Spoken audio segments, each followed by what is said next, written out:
Halo para pemburu film. Di video kali ini, Ruang Movie akan membawakan alur cerita film horor yang berjudul Pina. Film ini rilis pada tahun 2019. Film ini menceritakan tentang kisah 3 orang pemuda yang ingin melakukan penahbisan di kuil yang berhantu. Di mana pada saat ingin melakukan proses penahbisan, ketiga pria ini sering diganggu bahkan sampai ingin dibunuh oleh hantu Pina. Hantu Pina ini adalah seorang mantan gangster yang ingin bertobat, tapi pada saat penahbisannya ia malah tewas dan belum sempat ditahbiskan. Oleh sebab itu, ia menjadi arwah penasaran dan mengganggu siapa saja yang ingin melakukan penahbisan di kuil ini. Oke, tanpa berlama-lama, kita langsung saja ke ceritanya.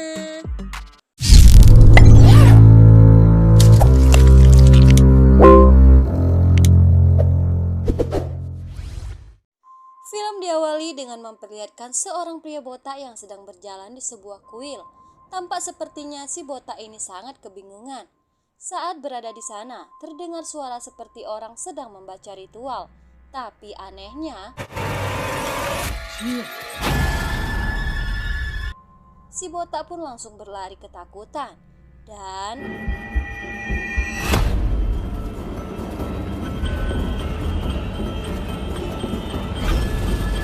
lalu ia pun ditarik dan digantung di bawah candi. Scene berpindah ke seorang kenek bus yang sedang menunggu penumpang. Lalu terlihatlah ada 3 orang pria yang bertubuh gemulai. Ketiga pria ini bernama Fred, Balun, dan God.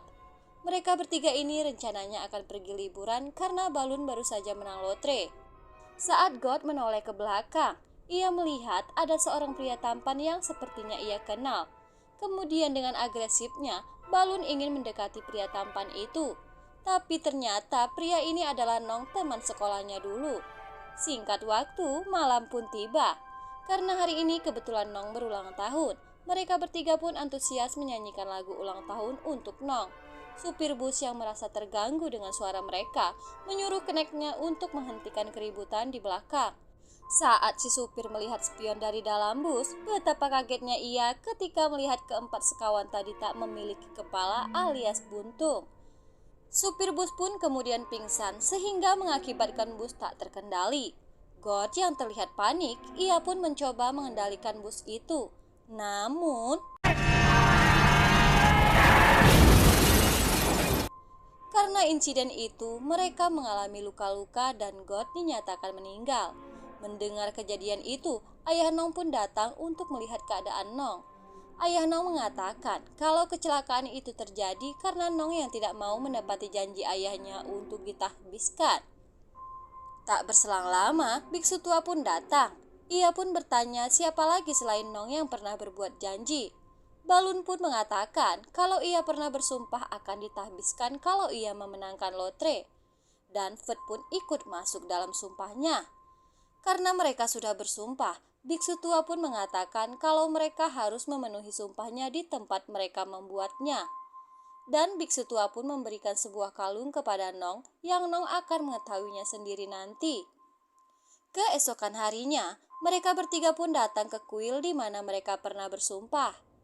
Setelah selesai berdoa, tiba-tiba mereka melihat ada biksu muda yang sedang menyapu di sana. Tapi anehnya, biksu itu tidak berkata apapun. Di saat mereka sedang berjalan menuju penginapan, lewatlah gadis cantik yang terlihat menangis. Nong pun terpesona melihat kecantikan gadis itu. Di sana juga ada Ot yang akan mengantar mereka menemui ketua biksu. บวชวัดนี้หลวงพ่ออย่ามาเลือกปฏิบัติหน่อยเลยค่ะยังไง Lalu mereka juga diberikan buku nyanyian untuk hafalan mereka. Setelah itu, Ot pun kemudian mengantar mereka untuk menemui pengasuh mereka yang merupakan biksu pemula. Biksu pemula ini pun mengantar mereka ke kamarnya masing-masing. Di dalam kamarnya, Balun mulai diganggu oleh sosok di balik kain. Tapi ketika ia buka, ia malah menemukan peti mati. Di sisi lain, Food diganggu oleh mangkok yang tiba-tiba bergerak. Ternyata itu hanyalah tokek.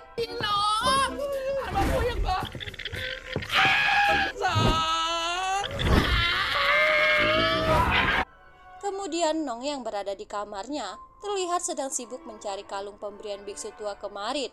Lalu tiba-tiba Nong juga diganggu oleh sosok yang berada di balik kain. Rupanya itu hanyalah ular. Nong yang ketakutan pun menyuruh Fred untuk menyingkirkan ular itu. Mereka yang ketakutan pun akhirnya keluar dari kamarnya masing-masing dan menyuruh Odd untuk mencari kamar yang lain. Kemudian Odd pun mengantar mereka ke aula pemakaman karena tak ada kamar lagi yang bisa ditempati.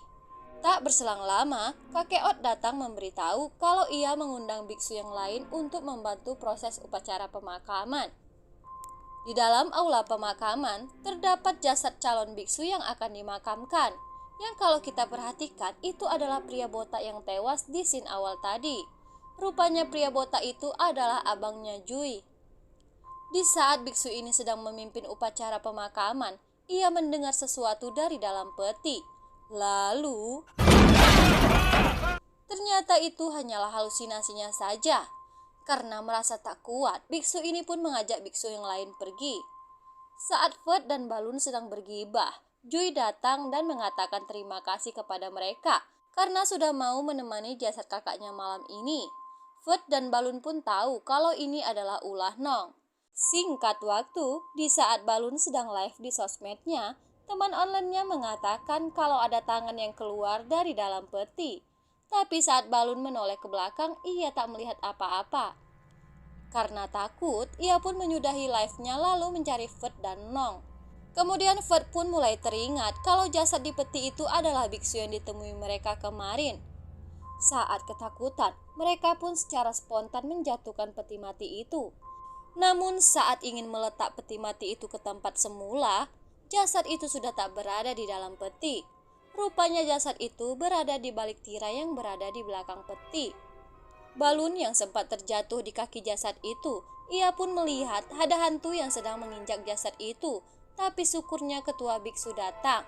Biksu pemula pun menceritakan kalau sebelumnya tidak ada yang bisa menjadi biksu di kuil ini. Karena hantu itu akan datang untuk membunuh orang yang akan ditahbiskan selanjutnya. Makanya orang-orang menyimpulkan kalau orang yang akan ditahbiskan akan mati secara misterius seperti kakaknya Jui. Keesokan harinya, biksu pemula mengembalikan kalung yang ditemui Odd saat bersih-bersih kemarin kepada Nong. Saat mereka bertiga sedang menghafal nyanyian ritual, terlihat ada ibu-ibu sedang mengacak-ngacak kuil. Tapi ketika si ibu melihat kalung yang dipakai Nong, ia sepertinya seakan-akan melihat anaknya. Tak lama kemudian, datanglah kakek Odd dan ia langsung membawa si ibu ini pergi. Singkat waktu, pemakaman kakaknya Jui pun dilangsungkan.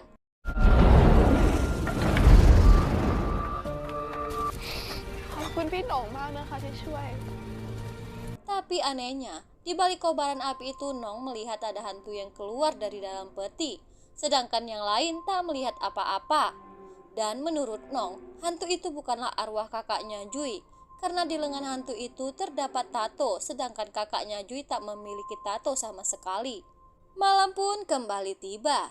Di saat Nong sedang membaca ritual, ia pun diganggu lagi oleh hantu itu. Kemudian hantu itu pun menampakkan dirinya.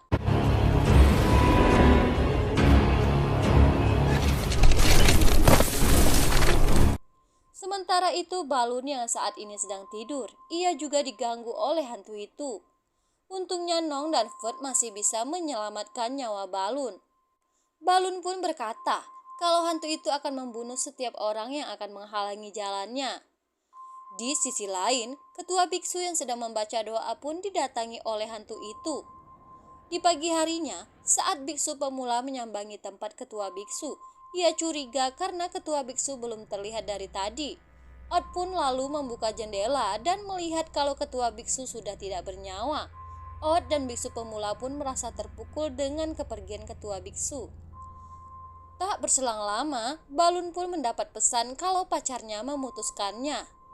Merasa kalau semua yang terjadi ini akibat dari sumpahnya, Balun pun kesal, kemudian ia menghancurkan kuil yang berada di sana.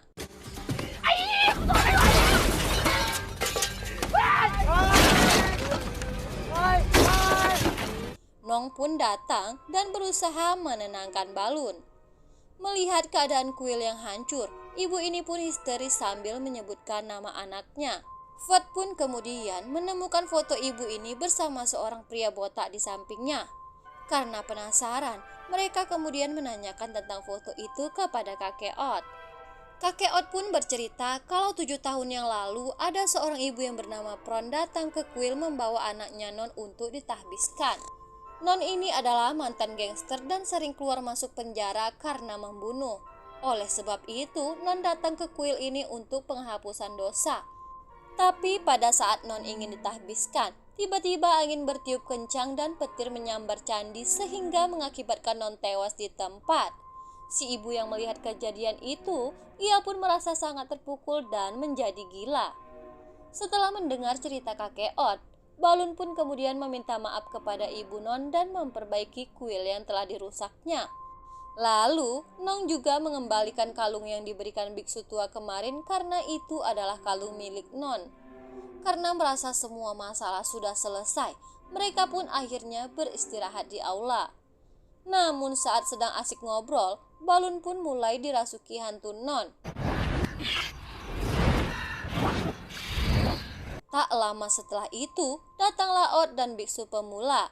Mereka pun kemudian menyuruh biksu pemula untuk mengusir hantu itu dari tubuh Balun. Kemudian inilah yang dilakukan biksu pemula.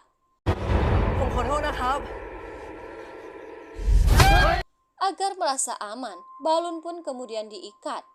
Nong pun mempunyai ide kalau ia akan menghabiskan hantu Non agar hantu Non bisa tenang. Lalu mereka bergegas menghancurkan makam Non yang berada di belakang kuil. Sembari menyiapkan perlengkapan untuk upacara penahbisan, biksu pemula pun ditugaskan untuk menjaga mayat itu. Tapi saat mereka kembali, mayat itu sudah tak berada di sana dan biksu pemula pun juga menghilang.